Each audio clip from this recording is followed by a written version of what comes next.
ಈ ದಿನದ ವಾಕ್ಯದ ಧ್ಯಾನದ ಭಾಗಕ್ಕಾಗಿ ಆರಿಸಿಕೊಂಡಂತ ವಾಕ್ಯ ಯೆಶಾಯನು ಬರೆದ ಗ್ರಂಥ 40ನೇ ಅಧ್ಯಾಯ 31ನೇ ವಚನ. ಯೆಹೋವನನ್ನು ನಿರೀಕ್ಷಿಸುವವರು ಹೊಸ ಬಲವನ್ನು ಹೊಂದುವರು, ಹದ್ದುಗಳಂತೆ ರೆಕ್ಕೆಗಳನ್ನು ಚಾಚಿಕೊಂಡು ಏರುವರು, ಓಡಿ ದಣಿಯರು, ನಡೆದು ಬಳಲರು. ಕಾಯುವಿಕೆಯಲ್ಲಿರುವ ಆಶೀರ್ವಾದ. ನಮಗೆ ಕಾಯುವುದು ಏಕೆ ಕಷ್ಟ? ಪ್ರಿಯ ದೇವಜನರೇ, ಇಂದಿನ ಜಗತ್ತು ಬಹಳ ವೇಗವಾಗಿ ಓಡುತ್ತಿದೆ. ನಮಗೆ ಇನ್ಸ್ಟೆಂಟ್ ಕಾಫಿ ಬೇಕು, ವೇಗದ ಇಂಟರ್ನೆಟ್ ಬೇಕು. ಅಷ್ಟೇ ಏಕೆ, ನಮ್ಮ ಪ್ರಾರ್ಥನೆಗೆ ಉತ್ತರವೂ ಕೂಡ ತಕ್ಷಣವೇ ಸಿಗಬೇಕು ಎಂಬುದಾಗಿ ಬಯಸ್ತೇವೆ. ಯಾವುದಾದರೂ ಸ್ವಲ್ಪ ತಡವಾದರೆ ನಾವು ತಳಮಳಗೊಳ್ತೇವೆ. ದೇವರಿಗೆ ನನ್ನ ಮೇಲೆ ಪ್ರೀತಿ ಇಲ್ಲವೇ ಇಲ್ಲ ಎಂಬುದಾಗಿ ನಾವು ಸಂದೇಹ ಪಡ್ತೇವೆ. ಆದರೆ ನೆನಪಿಡಬೇಕು, ದೇವರು ಎಂದಿಗೂ ತಡ ಮಾಡುವುದಿಲ್ಲ. ಆತನು ಸರಿಯಾದ ಸಮಯದಲ್ಲಿ ಕಾರ್ಯ ಮಾಡುವವನು. ಆತನ ಸಮಯದಲ್ಲಿ ಒಂದು ಅದ್ಭುತವಾದ ಸೌಂದರ್ಯ ಇದೆ. ಕಾಯುವುದು ಎಂದರೆ ಸೋಮಾರಿತನ ಅಲ್ಲ.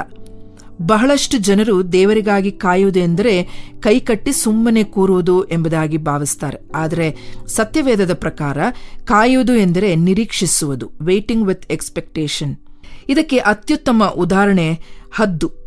ಬಿರುಗಾಳಿ ಬಂದಾಗ ಹದ್ದು ತನ್ನ ರೆಕ್ಕೆಗಳನ್ನು ಬಡಿದು ಸುಸ್ತಾಗುವುದಿಲ್ಲ. ಬದಲಾಗಿ ಅದು ಗಾಳಿಯ ವೇಗಕ್ಕಾಗಿ ಕಾಯ್ತಾ ಇರ್ತದೆ. ಸರಿಯಾದ ಗಾಳಿ ಬೀಸಿದಾಗ ತನ್ನ ರೆಕ್ಕೆಗಳನ್ನು ಹರಡಿ ಆ ಗಾಳಿಯ ಶಕ್ತಿಯಿಂದಲೇ ಮೇಲೆ ಹಾರ್ತದೆ.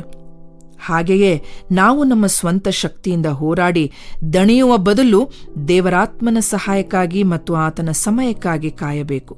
ಕಾಯುವಿಕೆಯು ನಮ್ಮ ನಂಬಿಕೆಯನ್ನ ಗಟ್ಟಿಗೊಳಿಸುವ ಒಂದು ಪ್ರಕ್ರಿಯೆ. ತಡವಾಗುವುದರ ಹಿಂದೆ ಒಂದು ಉದ್ದೇಶವಿದೆ. ನಿಮ್ಮ ಪ್ರಾರ್ಥನೆಗೆ ಉತ್ತರ ಇನ್ನೂ ಸಿಕ್ಕಿಲ್ಲವೇ? ನಿರಾಶೆ ಆಗೋದು ಬೇಡ. ದೇವರು ನಿಮ್ಮನ್ನ ಮುಂದಿನ ಒಂದು ದೊಡ್ಡ ಜವಾಬ್ದಾರಿಗೆ ಸಿದ್ಧಪಡಿಸುತ್ತಿದ್ದಾನೆ ಎಂಬುದಾಗಿ ನಾವು ತಿಳಿಬೇಕು. ಉದಾಹರಣೆ, ದಾವೀದನು ರಾಜನಾಗಿ ಅಭಿಷೇಕಿಸಲ್ಪಟ್ಟ ನಂತರ ಸಿಂಹಾಸನ ಏರಲು ಸುಮಾರು 15 ವರ್ಷ ಕಾಯಬೇಕಾಯಿತು. ಆ ಕಾಯುವಿಕೆಯ ಅವಧಿಯಲ್ಲಿ ಆತನು ಒಬ್ಬ ಉತ್ತಮ ನಾಯಕನಾಗಿ ರೂಪಿಸಲ್ಪಟ್ಟನು. ಎರಡನೇ ಉದಾಹರಣೆ ಯೋಸೇಫ. ತನ್ನ ಕನಸು ನನಸಾಗಲು ವರ್ಷಗಟ್ಟಲೆ ಸೆರೆಮನೆಯಲ್ಲಿ ಕಾಯಬೇಕಾಯಿತು.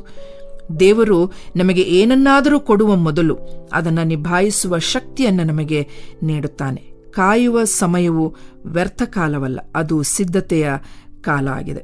ಕಾಯುವವರಿಗೆ ಸಿಗುವ ವಾಗ್ದಾನ ಈಗಾಗಲೇ ನಾವು ಓದಿಕೊಂಡೆವು. ಯೆಶಾಯನು ಬರೆದ ಗ್ರಂಥ 40ನೇ ಅಧ್ಯಾಯ 31ನೇ ವಚನವನ್ನು ನಾವು ಗಮನಿಸಬೇಕು.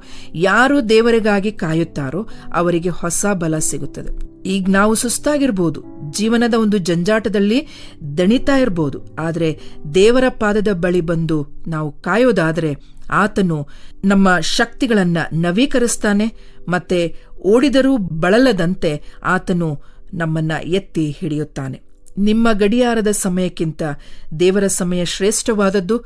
ಆತನು ಎಲ್ಲವನ್ನೂ ಅದರದರ ಸಮಯದಲ್ಲಿ ಸುಂದರವಾಗಿ ಮಾಡುತ್ತಾನೆ. ಆ ನಂಬಿಕೆ ನಿಮ್ಮದಾಗಿರಲಿ. ಆಮೇನ್. ಈ ಕಾರ್ಯಕ್ರಮದ ಬಗ್ಗೆ ನಿಮ್ಮ ಅಭಿಪ್ರಾಯ, ಸಲಹೆಗಳು ಹಾಗೂ ಯಾವುದೇ ಪ್ರಾರ್ಥನಾ ಮನವಿಗಳಿದ್ದಲ್ಲಿ ನಮ್ಮ ದೂರವಾಣಿ ಸಂಖ್ಯೆಗೆ ನೀವು ಕರೆ ಮಾಡಬಹುದು. ನಮ್ಮ ದೂರವಾಣಿ ಸಂಖ್ಯೆ 996026065453. ನಿಮ್ಮ ಅಭಿಪ್ರಾಯಗಳನ್ನು ಇಮೇಲ್ ಮೂಲಕವೂ ನಮಗೆ ತಿಳಿಸಬಹುದು. ನಮ್ಮ ಇಮೇಲ್ ID info@fibaonline.org. ವಂದನೆಗಳು.